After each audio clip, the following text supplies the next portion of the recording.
asked her to speak then, and we just knew somehow in God's providence it was going to work out that she was speaking at the March for Life. So thank you, Michaela. And thank you to George, too.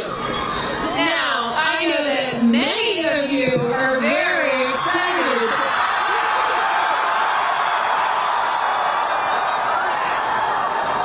I can't even get it out. Okay.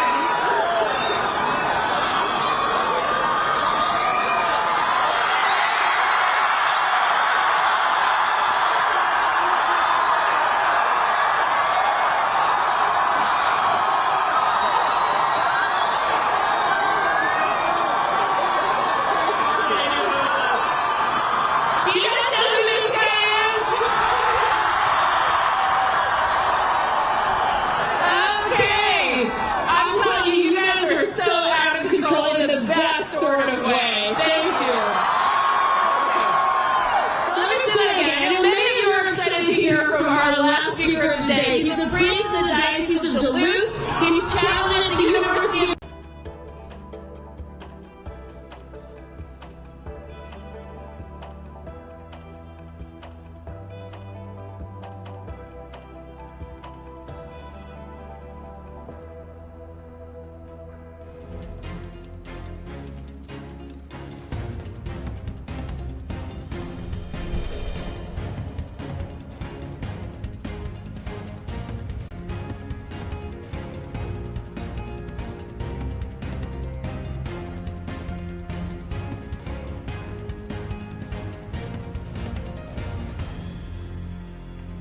Good morning, everyone, and thank you all so much for tuning into Live Now from Fox on this Sunday, January 25th, just past the 7 a.m. mark. Let's get into our top stories for this morning. Let's head out to Washington, D.C. and take a Live Now look at the White House. The sun now just beginning to rise. Okay, so President Biden is meeting with his national security team at Camp David this weekend to discuss evacuating non-essential diplomats and their families from Ukraine, as well as plans to send more weapons and ammunition in the coming days. Fox News correspondent Lucas Tomlinson has more from the White House. U.S. officials say the State Department is expected to announce as soon as Monday that family members of U.S. Embassy personnel in Ukraine will be evacuating the country. In Geneva, Secretary of State Tony Blinken met with his Russian counterpart and outlined next steps. Foreign Minister Lavrov and I agreed that it's important for the diplomatic process to continue. I told him that following the consultations that we'll have in the coming days with allies and partners, we anticipate that we will be able to share with Russia our concerns and ideas in more detail and in writing next week. Just a few days ago, Blinken had said there would be no written response to the Russian demands. The State Department says no official order has been given yet for families to depart. In addition to the weapon shipments that recently arrived, U.S. officials say Javelin anti-tank missiles from the Baltic states and U.S. military stockpiles will begin arriving early next week as well. The defense minister of Latvia says he's sending portable Stinger anti-aircraft missiles too. U.S. supplied Javelins had been shipped to Ukraine in the past during the Trump administration. Back in early December, President Biden ruled out deploying any U.S. troops to Ukraine. With Russian forces in Belarus to Ukraine's north, officials here are concerned Ukraine's capital city is now, quote, in the crosshairs. Here at the White House, President Biden refused to answer any questions about Russia before leaving for Camp David this weekend, where he will huddle with his national security team to discuss the situation in Ukraine. The reason we're not going to have any time for questions now is these guys got to get quickly on the plane, and you guys will ask me all about Russia and not about anything having to do with chips. This week marked the end of President Biden's first year in office. Year two could be marked with more American evacuations from overseas, as tensions in Europe reach their highest point since the Cold War.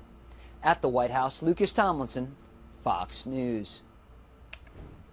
Taking a Live Now look from New York this morning, where a deadly shooting in New York City Friday night killed a police officer and critically injured another. The two officers were shot just hours after President Biden met with city leaders, urging them to increase their police funding. Alexandria Huff has that story from New York. President Biden sent out a tweet expressing sadness and offering prayer for the two New York officers, adding, quote, "Officers put on the badge and head into harm's way every day. We're grateful to them and their families for their extraordinary sacrifice." The president's personal messaging towards law enforcement has remained consistent as of late, closing out the U.S. Conference of Mayors this weekend with this. We shouldn't be cutting funding for police departments. I propose increasing funding. Look, you know, we ask cops to do everything. Increasing police funding flies in the face of progressives within his own party, and according to several Senate Republicans, runs counter to new action by the president's administration. Just yesterday, the group led by Republican Senator Chuck Grassley released a letter condemning a proposed executive order that they say would limit non-lethal police resources like armored vehicles and flashbang devices, writing this, quote, "Police officers will face a grim reality if this executive order is enacted and their life-saving equipment is restricted from them. Violent crime will continue to skyrocket." The White House responded to the letter, beginning with this. The president, along with the overwhelming majority of Americans, knows that we can and must have a criminal justice system that both protects public safety and upholds our founding ideals of equal treatment under the law. As for executive action on police reform, White House Press Secretary Jen Psaki said the administration had previously held back on it in the hopes of reaching a bipartisan agreement, which we now know those negotiations ended without a deal. In Washington, Alexandria Hoff, Fox News. It's been a while since we've heard the testing data on the COVID-19 pandemic being presented as a good thing. But with cases dropping in some areas hit the hardest just a few weeks ago, the numbers are offering some hope that Omicron could be on its way out. Fox News correspondent Charles Watson has the latest. Health experts have warned for weeks the peak of Omicron could come sometime this month, and the latest data shows some parts of the country may now be on the tail end of the latest wave. Infection rates falling week over week in 19 states. The Northeast, which had seen the biggest numbers of new cases, now seeing a 40% drop. Cases are still rising slightly in the Midwest and South, but the pace has slowed down. Hospitalizations, meanwhile, are near all-time records, though the number has shown signs of stabilizing. The quick spread of the strain forcing many Americans to hit the pause button on a full return to normal. Worrying about every single thing you touch, every certain person you speak to, the people you get together with. So, it's tiring, So it takes a toll. But even with Omicron appearing to slow down, health experts are warning it won't be the last mutation of the virus. It tells us a lot about what we might expect from a next variant, that it really could come out of nowhere, that it could really change its properties, evade our immunity. And the thing that I think worries people the most is it can become a lot more contagious, and there's nothing to say it can't also become deadlier. The White House is now banking on increased testing as the best way to get out in front of another potential wave. They've pledged to send out 1 billion free tests to American households. Those free at-home tests started shipping this week. You can order them online at covidtest.gov. In Atlanta, Charles Watson, Fox News. 2 years into the pandemic, some countries are looking to shift from how we treat the virus as an emergency to possibly dealing with it as something that's here to stay forever. Fox News correspondent Alex Hogan. Widespread coronavirus crackdowns remain across much of Europe, but some countries are taking a new approach nearly 2 years after the start of the pandemic. What we need to do is get to low levels of disease incidence with maximum vaccination of our populations so nobody has to die. Spain, Portugal, and the United Kingdom are among those loosening their restrictions as vaccination rates rise and cases of the Omicron variant begin to peak. UK Prime Minister Boris Johnson announcing this week the end of mask wearing in public places as well as the use of COVID passports. This is a moment that we can all be proud of. These governments are looking to treat the virus now as something that's here to stay, much like how the flu is treated yearly. The way they plan to do this is laid out by health officials. These pharmaceutical defenses of the vaccines, antiviral, I think they will be the cornerstone of our future defenses. Meanwhile, the public is divided about easing restrictions, with some saying it's coming too soon. I think it is a bit too early because cases are still very high and you don't know, what is going to happen. But others who are COVID weary welcome the change. It's about time we get on with our lives, I think, because the variants are getting weaker and weaker. Its travel advisory this week. In London, Alex Hogan, Fox News.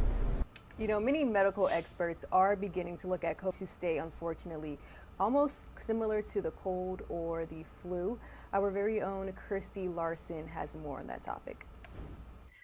Now that we've been in the coronavirus pandemic for 2 years, we're no strangers when it comes to how to get yourself prepared. But as new variants continue and spread, we do, of course, want to make sure people are trying to keep themselves as safe as possible. So we're bringing in Dr. Mark Sherwood. He is the co-CEO and founder of Functional Medical Institute. And thank you so much for being here. I know a lot of people worried as this new Omicron variant continues to just spread from state to state. Well, Christy, thanks for having me. And you're right, people are a little bit concerned right now, and I hear that, but we've taken the approach to give people what they can do, some action steps so that they can be prepared to really have the body perform as it defends itself against these viruses. And we've seen good results, so we're happy about that. So maybe we can offer people a little bit of hope. So as we think about Omicron, we've noticed that it is just going patient to patient, being spread no matter what your vaccination status is. So what are some things that you're trying to help people get through this variant? Well, first, I think the primary thing is do not live in fear. I think we've all learned that this may be more contagious, but it is less lethal, and that's good news. Secondly, understand that we need to learn to live with viruses as opposed to trying to think we can eliminate them. I think we've learned that lesson as well. Thirdly, give the body what it needs so that it can do what it does. In other words, feed it real food, get some sunshine, take the proper supplementation, such things as zinc, D, vitamin C, vitamin A, omega-3, get plenty of sleep, and stay off of negative media. There you go.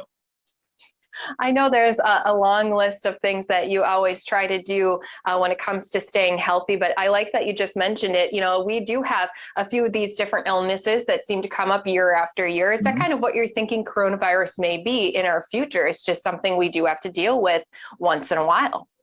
I do. I think it's going to be one of the things, much like the common flu, that eventually people are going to adjust to and not make any big deal of it. And that's what viruses do. They variate, they change, they move. They come in from their more dangerous place, and then they become more contagious because viruses are always looking for hosts. And if the host is not available, the viruses can't really exist. So it just makes sense. This is going to be more of an endemic sort of situation. I really suspect we're probably there right now. So we think about all of these Americans who have made sure to go out, get their vaccines, a lot of them also then getting that third dose for their booster shot, and yet they still are contracting this variant. So what are you guys seeing when it does come to those who are fully vaccinated, even have the booster, but they're still getting this type of coronavirus? We have seen, this has been our observation. Now we have, keep in mind, about 10,000 people that we deal with. So it's not, several billion, but we have seen people that have gotten the multiple vaccines and booster, like you just echoed, they go ahead and they get infected. So we haven't seen it provide any greater protection compared to those who are not vaccinated, who got it, recovered sufficiently. Now, having said that, we have also seen that the ones that have gotten more vaccination, and this is not an indictment on either one, we've seen those people get sicker more and more perpetual. So we've seen them actually have more symptoms compared to the people that live healthy and did not get vaccinated but recovered. So when we think about, these symptoms that people are having with this latest variant, a lot of people describe it as a bad head cold. They're still feeling a little bit of that fatigue, but, might not be something more than what they are used to with a normal cold. So how do you kind of walk people through what they should do if they're starting to notice, okay, I do have a little bit of congestion, I do have a little bit of a sore throat, but I haven't lost my taste or smell. You think back to the very first variant that was here in the United States, and there was such severe symptoms, you kind of knew right away what it was. Whereas this one, it could have been a cold, it could be a sinus infection, it could be coronavirus. Yeah, totally. There's been all kinds of crossover, with RSV, common cold, sinus infection, et cetera, as you notice, allergies even, right? So we just tell people to assess where you are, Don't panic. If somebody gets a little bit of stuffiness, we tell them to maybe look at getting a little bit of Mucinex or something like that. If they get a little bit of fever, don't let it get too high. Don't let it get out of control. Just control it with a little bit of fever reducers. We tell them to relax, stay calm. I encourage people, because we've also seen people have a little bit of nausea or vomiting with this, unfortunately. Keep food to a minimum. There's something that is said, old remedy. You want to feed a cold and starve a virus. So we've seen people do very well with bouts of fasting to kind of help them calm their system down and they recover better. What have you guys seen as far as testing goes, since there is, this variant that is very transmissible? I've noticed even here in our area, we've had a lot of people struggle to find those sites to get tested. And as we know, the sooner you get tested and have those results, the sooner you know how to protect yourself and others around you. Yeah, we've taken an interesting take on that. Great question, by the way, because that is a point of discussion today in our world, where we're going to get tested. I draw people back to the time where we didn't have coronavirus. Let's call this BC, before Corona, right? And so we had this time where there was a flu going around endemically, and we didn't necessarily get tested for that if our symptoms were mild. We just kind of knew that I don't feel good, I'm running a temperature, I'm going to stay home or away from people for a few days until I feel better. For the people out there that are getting mild symptoms like that, as you mentioned, with this crossover milieu of these symptoms intermixed, and what do we got?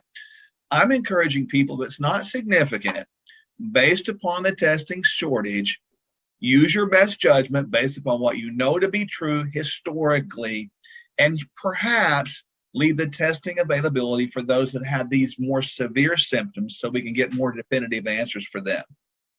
No, a lot of places, though, are going to require you to have those tests, whether it be your workplace or maybe you had travel plans. So I'm sure that is a little frustrating for some people who really need the test versus those who need it more for business that they're going to be doing. It is. And we ran into that personally quite a bit, Christy. So, it's a dicey issue, to say the least, right now with testing availability and the alarm around it. I was even at the airport recently, and they asked me the question, let's ask us all, have you had any of these symptoms or been around anybody with these symptoms? And really, can you even answer that question? Because sometimes if you have joint pain, that could be you went to the gym.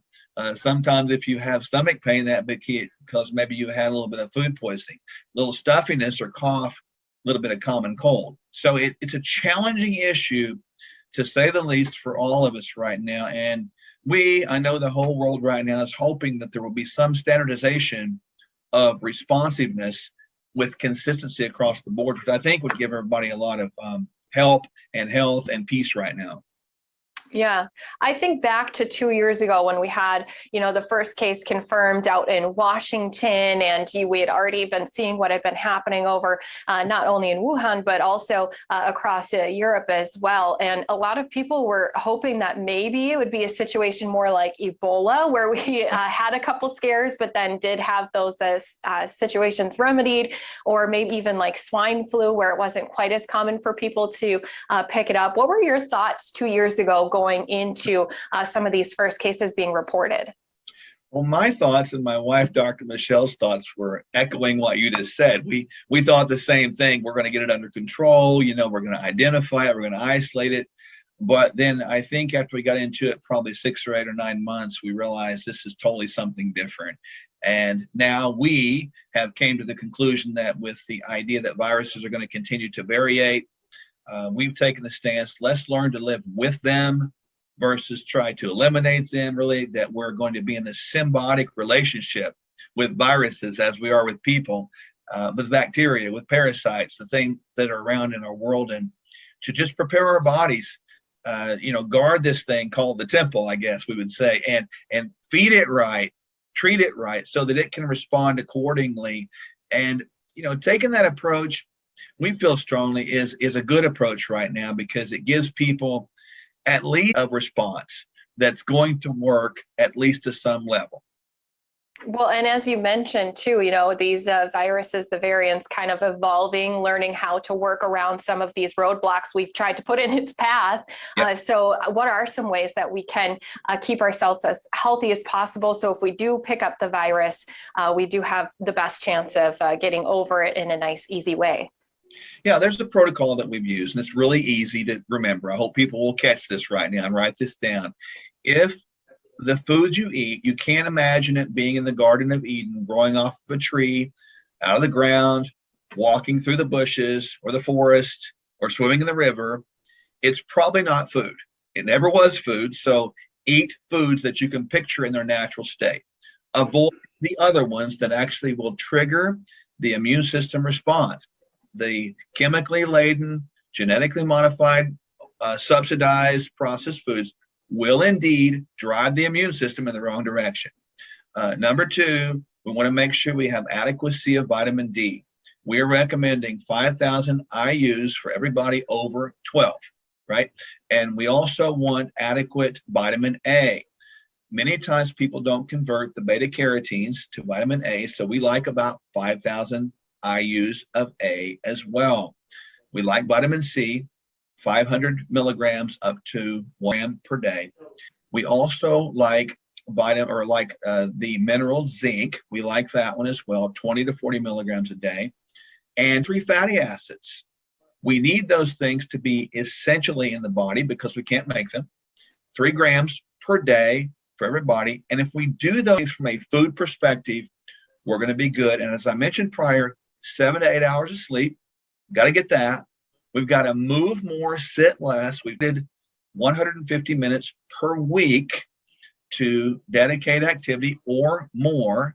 And we've also mentioned get some sunshine. I know where you are, you have no problem with that, which is good. So get outside, even if you're up north, get outside and get some sun.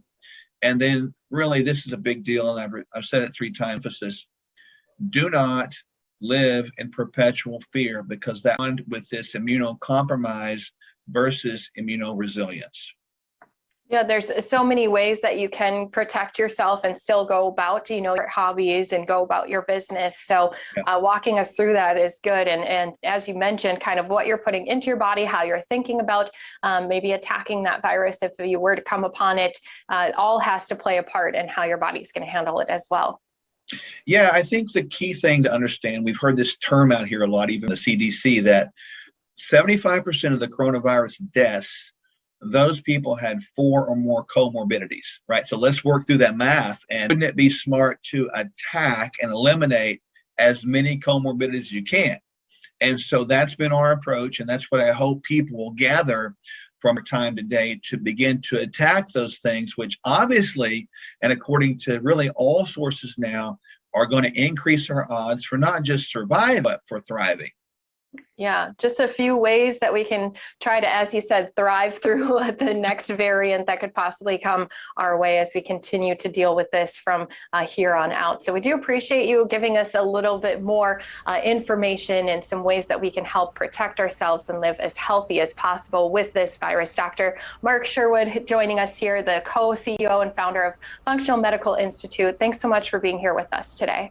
You're welcome. Thanks for having me. We'll be right back after this break.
Welcome back to Live Now from Fox 720 on the East Coast. Continuing our coverage of COVID-19 this morning, we know that although cases are dropping, hospitalizations are increasing because of variants. Here's more from Fox 2 Detroit. Offering free home testing kits for COVID-19 help curb the spread of Omicron. This morning, the doctor's in. Dr. Anurag Malani, infectious disease lead for COVID-19 response at St. Joseph Mercy Health, joining us live. Doctor, good morning. Good morning. Thanks for having me. Happy New Year. We appreciate you so much. Start off by telling us, how are things looking now? Are you seeing any sort of lowering in the number of cases? Are things getting more manageable? What's the current state as you look around your hospital system? Yeah, so we have about 400 patients hospitalized throughout our statewide health system among state hospitals. In Southeast Michigan, we have the bulk of those patients. Right now, where I'm speaking from Ann Arbor. We have almost, about 90 to 95 hospitalized patients. Every day, we're getting, between 15 to 20 new admissions.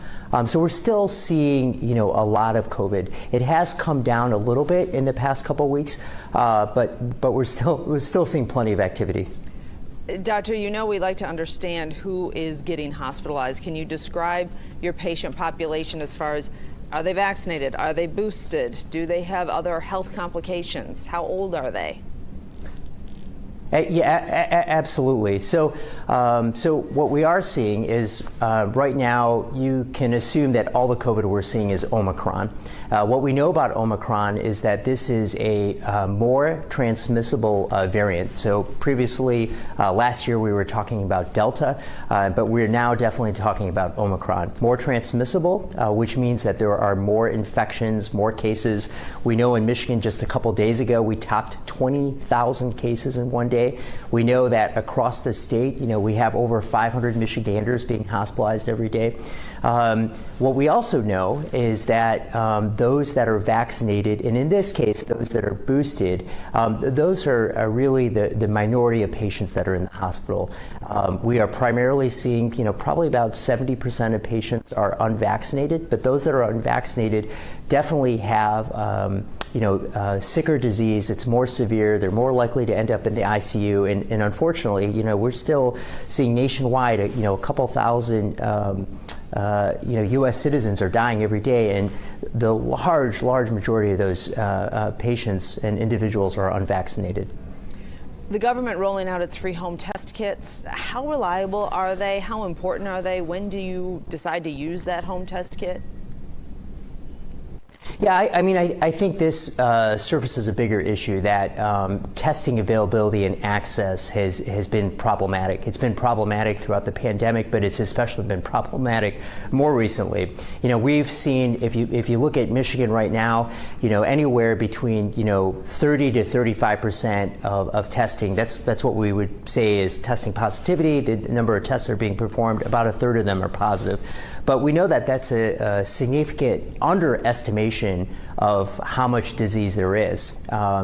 So I think, at the inkling of symptoms, whether it's a sore throat, whether it's congestion, we want to be able to have access to tests. We want, kids, families, those that need them, we want to be able to test quickly. In some cases, the home test will be very helpful. Sometimes it will need to be done, sequentially, day 1, day 2, day 3. And in the cases, where one may have symptoms and it's not clear, in those cases we may need to be getting PCR testing. So I think it's a good start. Of course, it's not the end all, but overall we need much more wider availability to testing. Doctor, real quick, if you take a home test, are you supposed to then call somebody and tell them what the result is, or do you just do what you're supposed to do according to the CDC?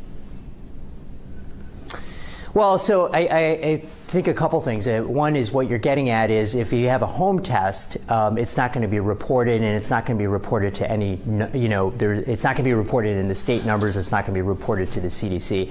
But if you have symptoms and your home test is positive, you absolutely want to stay home. That's probably the biggest thing. Whether you're a student or whether you're in the workplace, we want to make sure that you're not potentially, unknowingly, being in an environment where you may spread to others. Right. And I think in those instances, if you have a positive test, then you can also call your provider and see, depending on whether how old you are, whether you have any underlying diseases, where you may be a candidate for antiviral therapy or monoclonal therapy, or whether there may be some therapeutic options for you. All right, Doctor, we are out of time, unfortunately, but our next hour, we do want to talk about pregnancy, the effect of COVID on pregnancy, and what we know about vaccines when it comes to pregnant women. So we're going to have an OBGYN from St. Joe's joining us live in our next hour. Dr. Milani, thank you as always. If you have any questions, you can tweet us using #The9, and we'll take a quick break.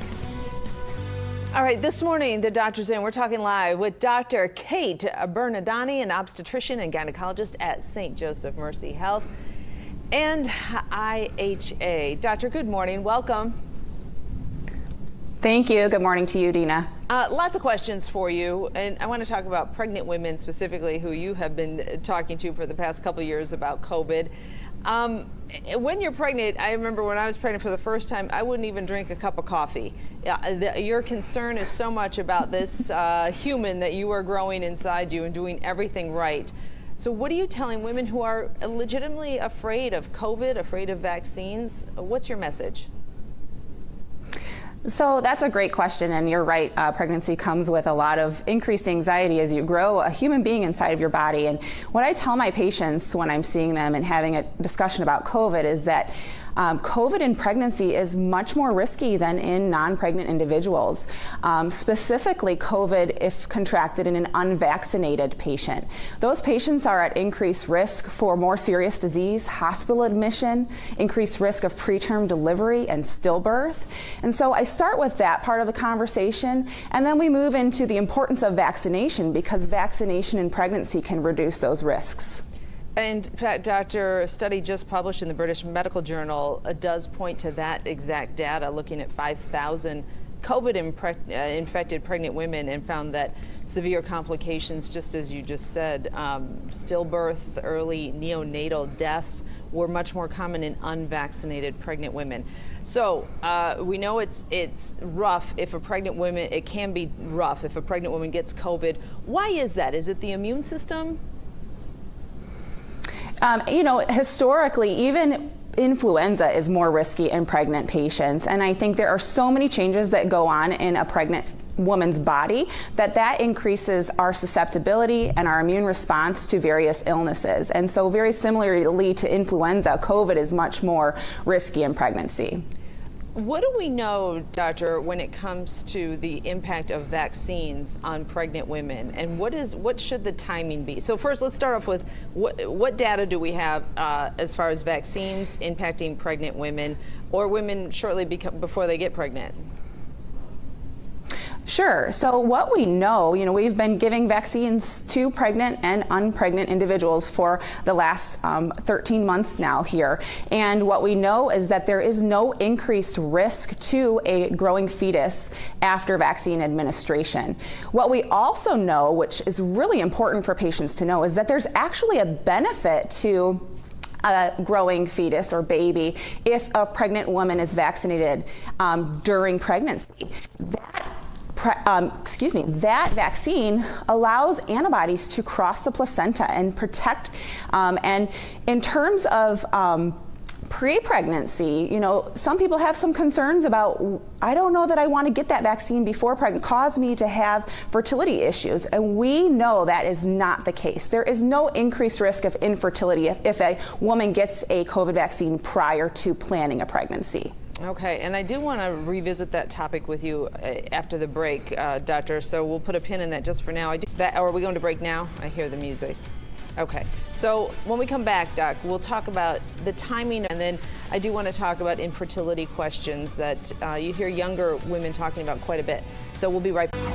Okay, Marielle and I now continuing our conversation with the doctor this morning as we talk about COVID, its variants. Continue you eventually want to get pregnant, reproductive health. There are a lot of concerns. We're back with Dr. Kate Bernadani, an obstetrician and gynecologist at St. Joseph Mercy IHA.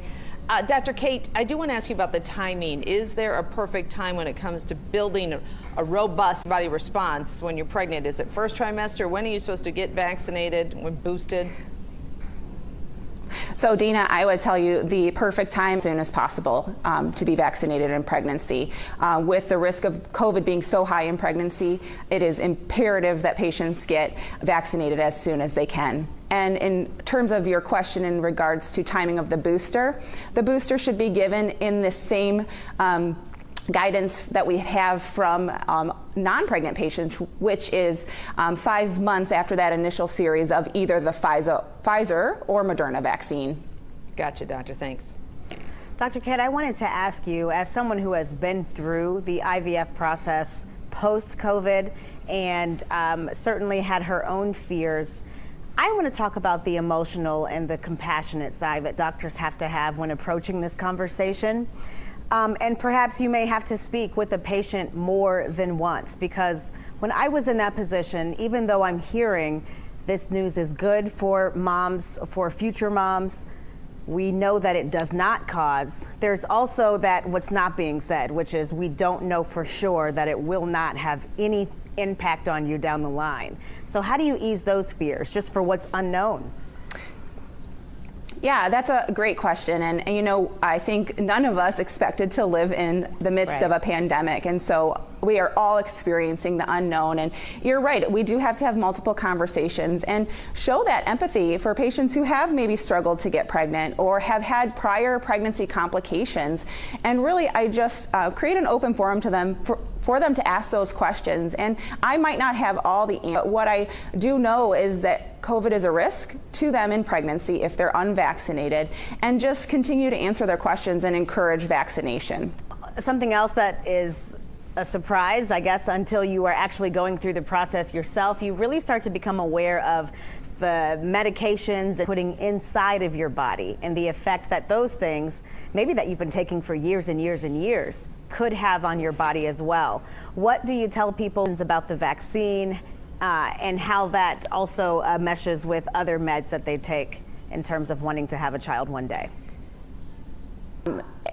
Is your question more about vaccine and how it is with other medications, or just putting the vaccine into your body? The question is, I guess, about the importance of understanding medicine and understanding that if you are taking pills a lot, that could have an effect on you. So that's information that you would need to know, that the most important thing is the health of this child.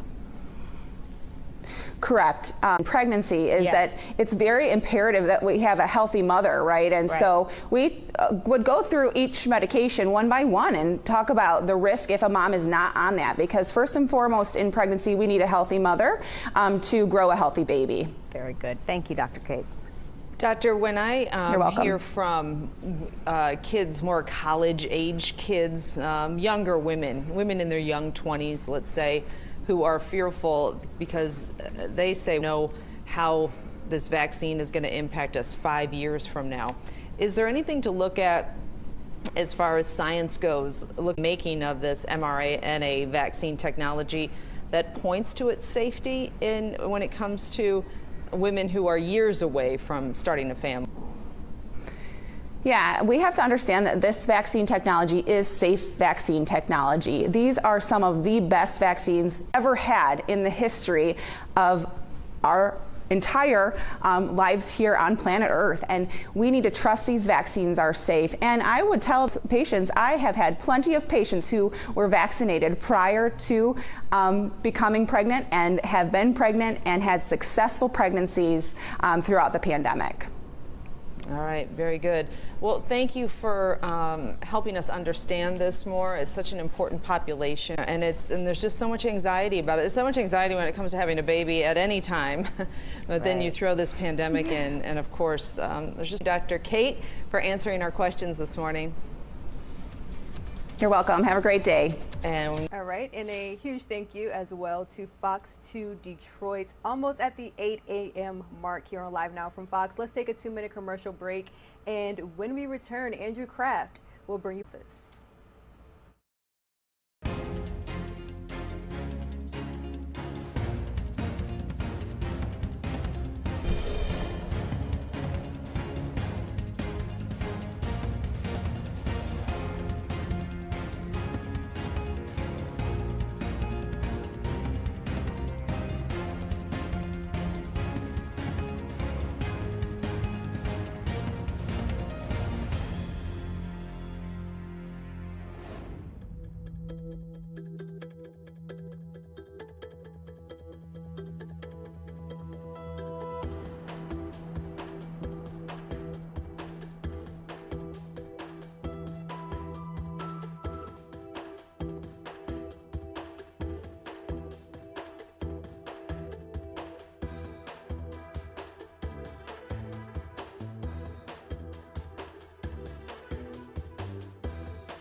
Diplomat Brett Bruin, and we always appreciate your insight into these matters, Brett. And it seems in the past couple of days, though, that this situation is picking up very, very quickly.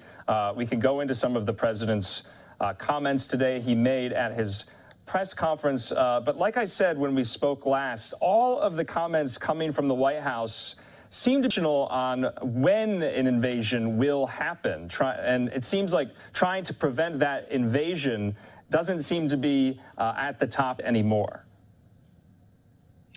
Yeah, it was interesting, both figuratively as well as literally. Biden seemed to cede ground to Putin today, saying that he expects that the Russian forces will move across the Ukrainian additional parts of Ukraine. As viewers will remember, there are already Russian and Russian-backed troops in eastern Ukraine, as well as occupy the entirety of the Crimean Peninsula. And what was really shocking for those of us who've observed it for a while was, quite frankly, just how much Joe Biden was willing to give up. What I expected to hear was a clear, loud message from the president today warning not to do it. And unfortunately, it seemed to be somewhat of a fait accompli. And Brett, I want to talk about the comment, two-word phrase that President Biden said that is getting a lot of reaction. He said, "It's one thing if it's a minor incursion," seeming to equivocate. And then he goes on, "But if they actually do what they're capable of doing, it is going to be a disaster for Russia if they invade Ukraine." He promises heavy and real penalties. We're getting reaction from many Senate Republicans. This one from Rob Portman saying he's deeply troubled by comments from the president where he said a Russian invasion may just be a minor incursion. This is the wrong way to view this threat. Was that just a slip up? Does the White House need to clarify that, what the president said today? Well, I think the White House has been trying to clarify it. You saw both Jen Psaki as well as the NSC spokesperson putting out rapid response statements, what the president meant to say. But nonetheless, yes, it is a major error for Biden to suggest that somehow any kind of invasion would be acceptable. Any kind of invasion would not meet with swift and severe consequences. So that was a real concern for a number of observers as well as leaders here in Washington. I think Biden has a real cleanup job to do on that one, and Putin certainly, and Putin's allies in Moscow will take that as a signal that they can execute some form of an invasion, call it a minor incursion, and hope not to be met with the same kinds of punishment, the same kind of penalties that were worked up for the response to this. Another topic on this as well, because he was getting questioned on if NATO allies and NATO countries are all in alignment, are they all in agreement on what to do in the event that Russia does invade Ukraine. He says they are, though, hearing from some of the NATO countries, it doesn't seem like they are in agreement about what to do if this happens. Well, and this was another one of those points which was a bit of a head scratcher, because Biden seemed to have somewhat of a public discussion about some of these, quite frankly, minor differences between NATO allies. But you don't want to leave any daylight between the U.S. and our allies on this, because it will, and I know from experience, exploited by Moscow. So I, again, was surprised with the wording that President Biden chose on this. I would have expected Biden to enforce how unified the allies were, not to have some sort of ongoing discussion about some of those differences. You want to emphasize the unity. You want to emphasize the unified action and not start highlighting that there may be differences on the margins.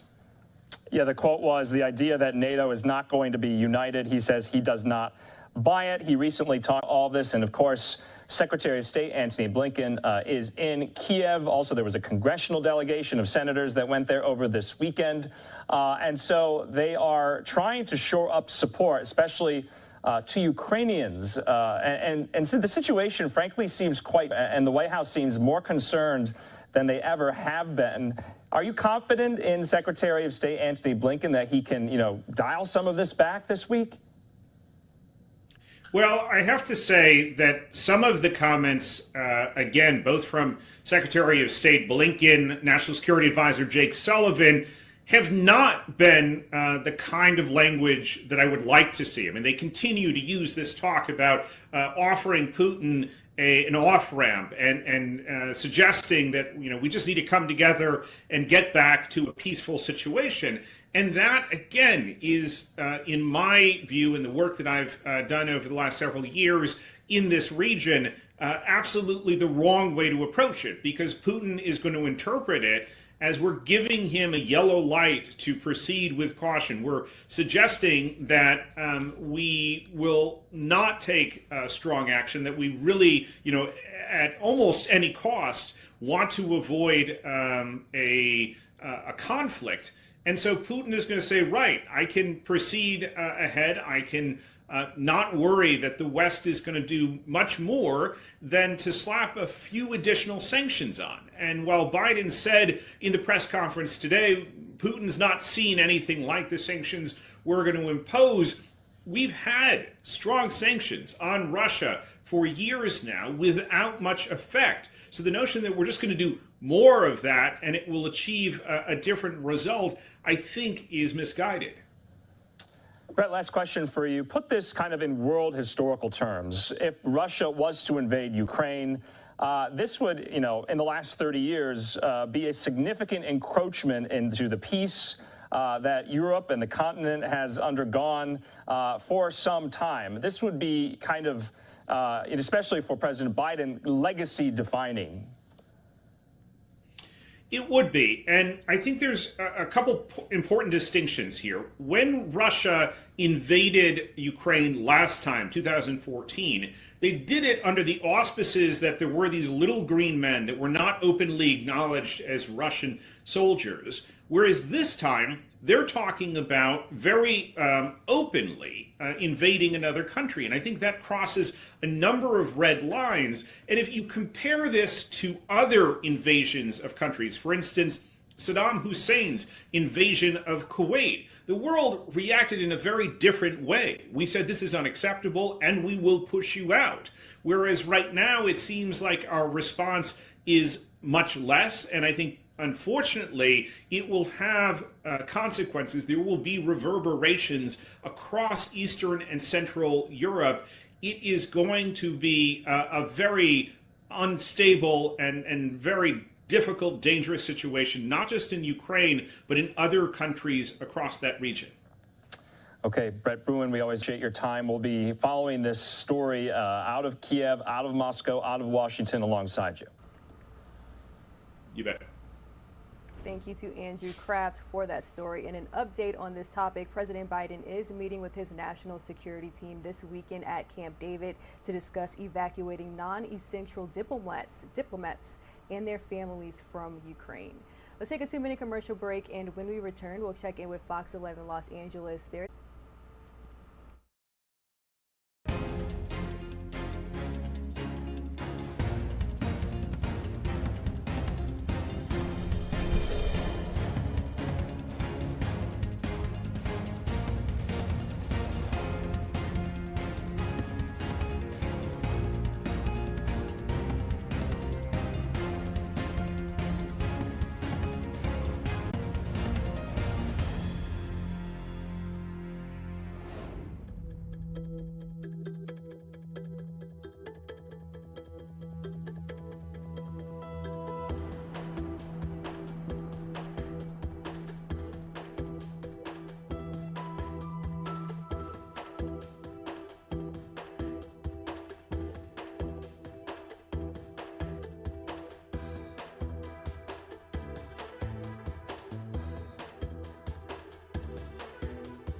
Welcome back to Live Now from Fox. My name is Rain Augustine, bringing you all the latest top stories, breaking news, and live events as we get them here at our desk at Live Now from Fox.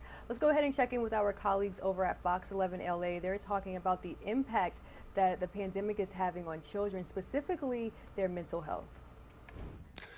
Well, kids these days are struggling a lot with a lot of things, actually. But COVID, it has just made things even worse. It has driven up their stress and anxiety. I know. We're stressed out as adults, so imagine kids, right? Yeah. There are tips and resources, though, available for parents and for caregivers that can help ease both. He joins us this morning to tell us more about these resources.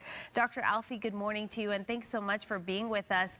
First of all, let's talk about why it is so important for parents and caregivers to really, even teachers, to really talk to kids about how they're feeling and not to just let it go. Absolutely. So this is one of my favorite questions. It's really important because mental health is just as important as physical health.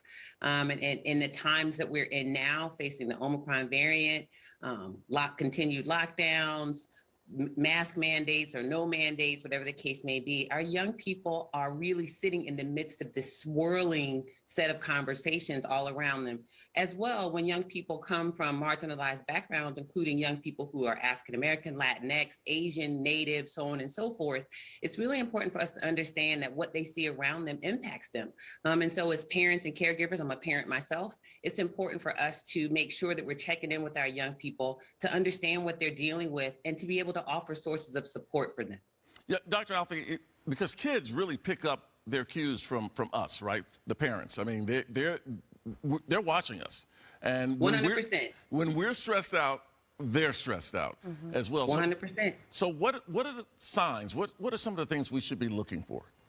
Sure. So part of what we want to look for, let's start with being very general. We all, as caregivers and parents, want to understand how our children are day to day anyway. So if we're not already paying attention, this is the time to start, right? You don't have to ask questions necessarily. You just want to observe.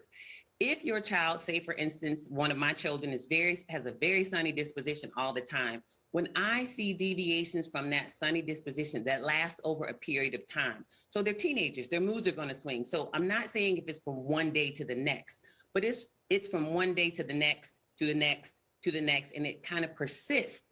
That's a sign that we want to be engaging with our young people, asking what's going on. Additional signs include things like irritability, right? Everything you say touches a nerve.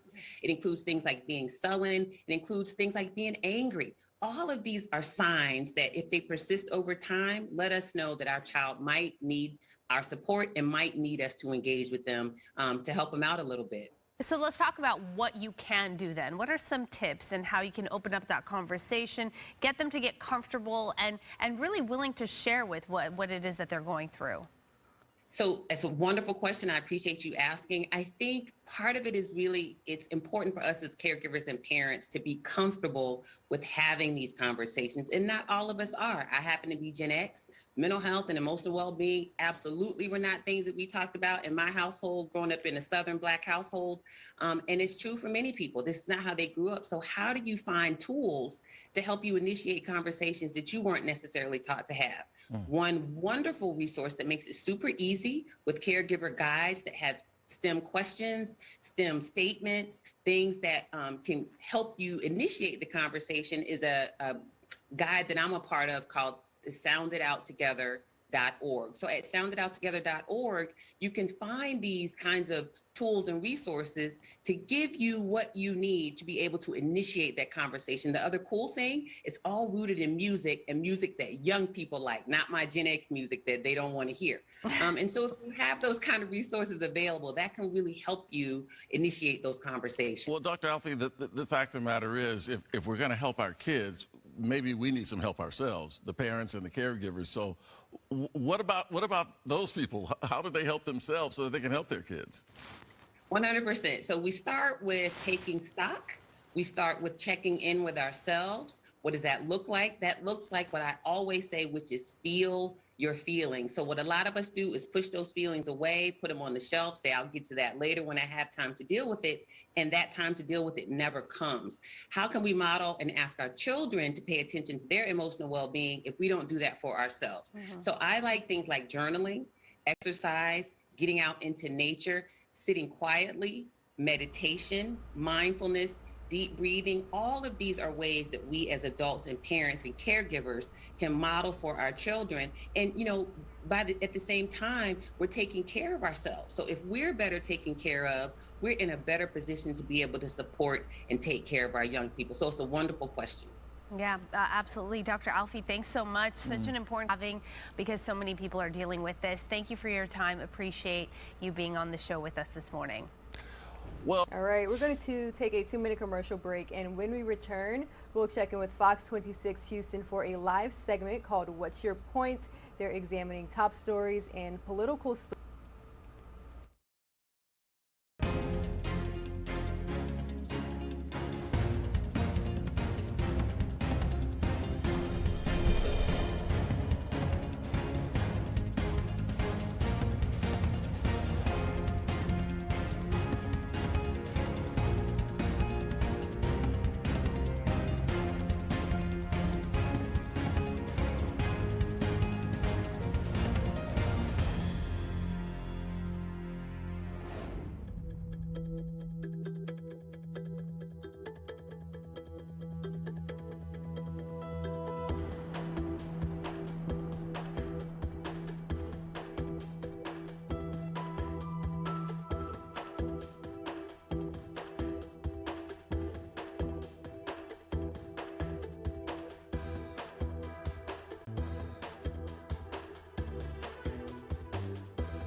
when they were in power, they took the filibuster and killed it when it was good for them and whittled it away.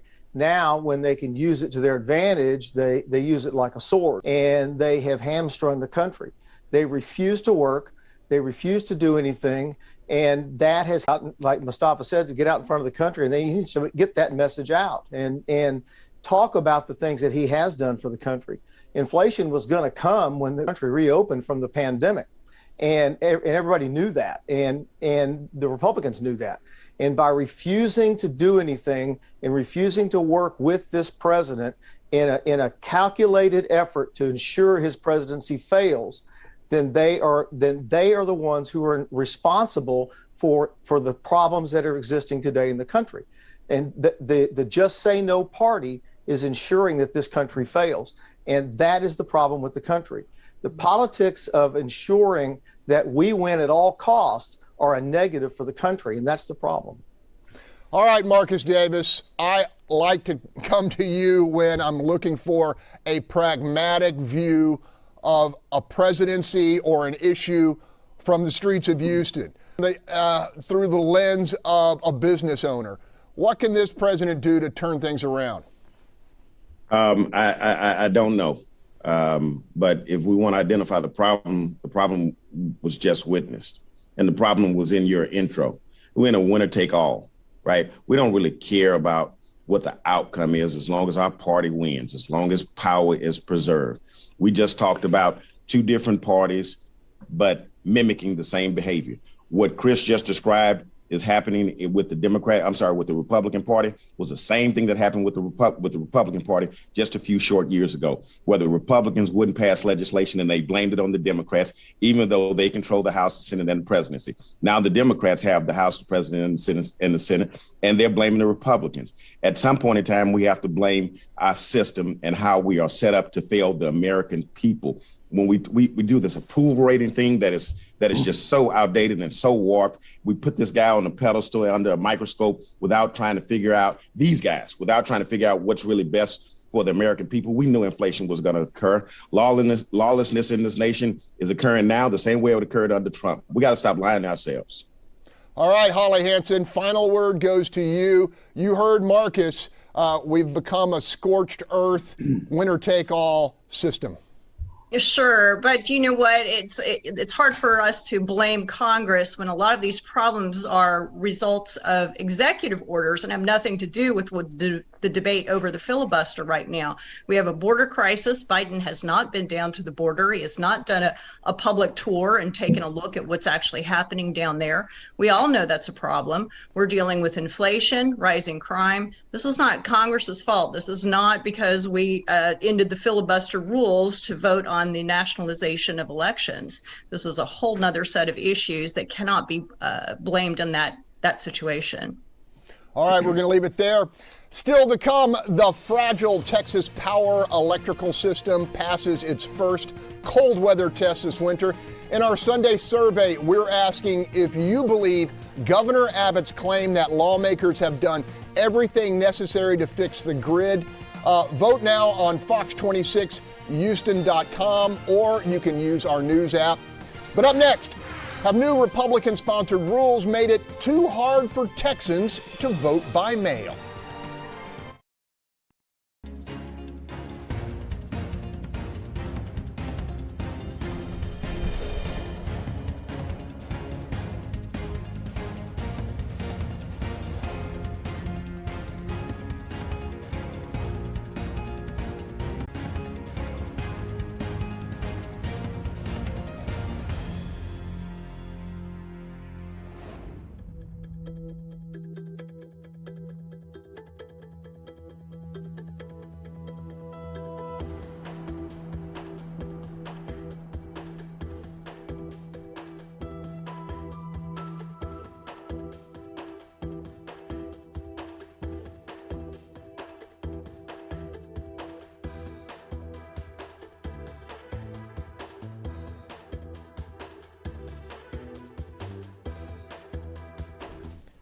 Here in Texas, guidelines adopted as part of newly passed GOP-sponsored election reform have triggered the rejection of hundreds of applications from folks looking to vote by mail. Turns out those applications must include a driver's license number, state ID number, or the last 4 digits of a voter's social security number. Now, once submitted, the numbers are then matched by the county of residence with the voter's information previously on file. Long story short, lots of these applications are failing to qualify because the numbers simply don't match or were never submitted or recorded in the first place. The larger than usual level of rejection has predictably sparked allegations of suppression, although mail-in requests initially turned away can be resubmitted and approved. Panel, what's your point? I'm going to start with you, Chris Tritico. Is this a legit beef? Well, if we didn't take the time to ensure that we had the database in place to have the numbers and the data to receive these, in other words, didn't have the driver's license database or whatever, the Social Security database, then shame on the state. If you're going to pass this law, get the database put together to ensure that we can receive these mail-in ballots effectively and efficiently. So shame on the state for passing a law and then not following through to ensure the database was put in place. You can't pass these laws and then not follow through to make sure it's right. That's my beef about it. If that's truly the case that the database is not right. Now, to be fair, we're talking about hundreds, maybe even 1,000 applications rejected in a state of 30 million people. Bob Price, what's your take on this? Well, I think that's much ado about nothing. The ballot by mail is the weakest link in our voting system. It's the most subject to being fraudulently used. We need to make sure we're taking precautions that only people that are legally allowed to vote are registered to vote, and that's what this is designed to do. I don't know why that information is not there. It should have been there, and every time I filled out an application, you've had to put that on there, so I don't know why it's not there. But the fact is, we need to know who's registering to vote. Holly, 30 seconds. I just want to quote a Democrat lawmaker in 2007 during the debate over whether or not we should have voter ID in the state of Texas. He disputed the need for that for in-person voting, saying vote by mail, we know, is the greatest source of voter fraud in this state. That's what this law is supposed to do. It's supposed to make sure that those who are voting by mail are legitimately the person they're claiming to be. That's what's on these applications. And these applications are flagged. They have not yet been rejected, and they are trying to determine whether or not these are the actual person they claim to be. This is an important aspect to maintain confidence in our election system. All right, Mustafa, final 30 seconds to you. Look, this is the first of many of these bills that have passed, and we're starting to see the impact of that now. We have to ask ourselves, why are we making voting harder in a country where we lag the world in voter participation? Why make it harder? Well, the Republican Party sees that it's to their benefit, and it's going to be to their detriment in the long term. All right, we're going to leave it there. When we come back, the Democratic quest for voting rights reform crumbles on the floor of the U.S. Senate. We're working through the fallout on the other side of this break.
politically.